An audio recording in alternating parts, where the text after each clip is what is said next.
तो हम लोग इससे पहले क्या पढ़े थे? प्रकाश का परावर्तन। तो प्रकाश के परावर्तन के बाद अब क्या पढ़ना है? प्रकाश के परावर्तन के नियम। तो हमेशा याद रखना है प्रकाश के परावर्तन के नियम कितने होते हैं? 2 होते हैं। प्रकाश के परावर्तन के कितने नियम होते हैं? 2 होते हैं। चलो देखते हैं कौन कौन से नियम है। तो हमने यहाँ लिखा प्रकाश के परावर्तन के 2 नियम है, ठीक ना।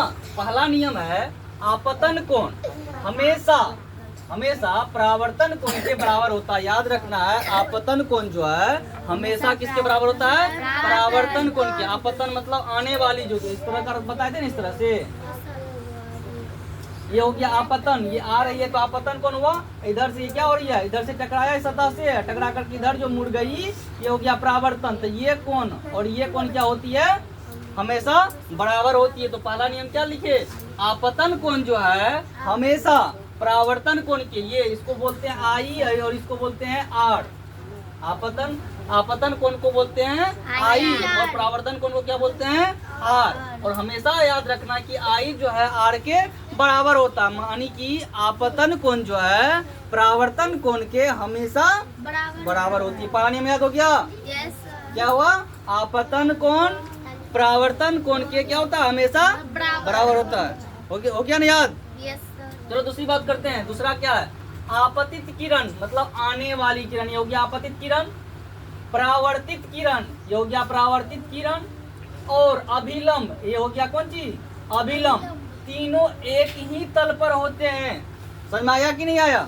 मतलब आपतित किरण और परावर्तित किरण और अभिलंब तीनों एक ही तल पे होते हैं। ये दूसरा नियम है। समझ में आया कि नहीं आया? तो पहला नियम क्या था? आपतन कोण हमेशा परावर्तन कोण के बराबर होते हैं। दूसरा नियम था आपतित किरण, परावर्तित किरण और अभिलंब तीनों एक ही तल पर होते हैं। किसको याद हो गया? फिर से एक बार सुनो अच्छी तरह से। आपतित किरण, परावर्तित किरण और अभिलंब तीनों एक ही तल पर होते हैं। ये क्या है? प्रकाश के परावर्तन के दूसरा नियम है ना। याद हुआ? तो चलो बोलो तो किसको याद हो गया? आयुष तुम बोलो। आपतित किरण और परावर्तित किरण और अवलंब एक ही तीनों एक ही तल पे हो तो उसे प्रकाश के परावर्तन दूसरा नियम कहते हैं। चलो ठीक है। अब चलो परावर्तन जो होते हैं वह 2 तरह से होते हैं। प्रकाश के परावर्तन कितने तरह से होते हैं? 2 तरह से होते हैं। पहला होता है नियमित परावर्तन, इसको हम लोग रेगुलर रिफ्लेक्शन कहते हैं। पहला क्या नियम क्या है? नियमित परावर्तन। और दूसरा होता है अनियमित परावर्तन। कितने तरह से होते हैं? 2 तरह से। पहला है नियमित और दूसरा क्या है?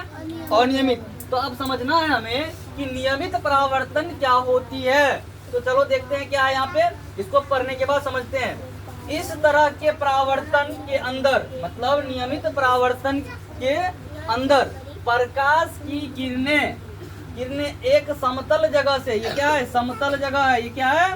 समतल जगह। एक समतल जगह से टकराती है। एक समतल जगह से क्या करती है? टकराती है। और किरण टकराकर समांतर हो जाती है। देखो इधर से आया, इधर चला गया, फिर ये देखो इधर से आया, इधर चला गया, ये इधर से आया, इधर चला गया। और ये देखो इस तरह से एक दूसरे के समांतर है ना, कोई दूसरे से टकरा रहा है, मतलब इस सतह से टकराया और एक दूसरे के समांतर हो जाती है। तो उसको क्या कहेंगे? नियमित परावर्तन कहेंगे। जब प्रकाश की किरण एक दूसरे के समांतर हो जाती है टकराने के बाद, तब उसको क्या कहेंगे? नियमित परावर्तन। और अनियमित परावर्तन में ऐसा नहीं होता है। चलो अनियमित परावर्तन को भी हम लोग समझते हैं। सर वीडियो सर हो गया। वो लड़का लोग चलो, तो नियमित अनियमित परावर्तन क्या है? इस तरह के परावर्तन के अंदर, मतलब अनियमित परावर्तन के अंदर जो है प्रकाश की किरणें एक उबर खावर जगह है ना रे, इस तरह से उबर खावर जगह से टकराती है। उबर खावर जगह से टकराती है और अलग अलग दिशाओं में फैल जाती है। तो देखो इधर से आया, ये इधर चला गया, अब की बार इधर से आया, ये इधर आ गया, फिर एक बार इधर से गया, उधर चला गया, फिर इधर से आया और इधर चला गया। देखो सभी दिशा में फैल रहा है ना। ये हो गया अनियमित परावर्तन। मतलब जब उबर खावर सतह से टकराती है, जब प्रकाश की किरणें वो अलग अलग दिशाओं में फैल जाती है, तो उसको हम लोग क्या कहेंगे? अनियमित परावर्तन।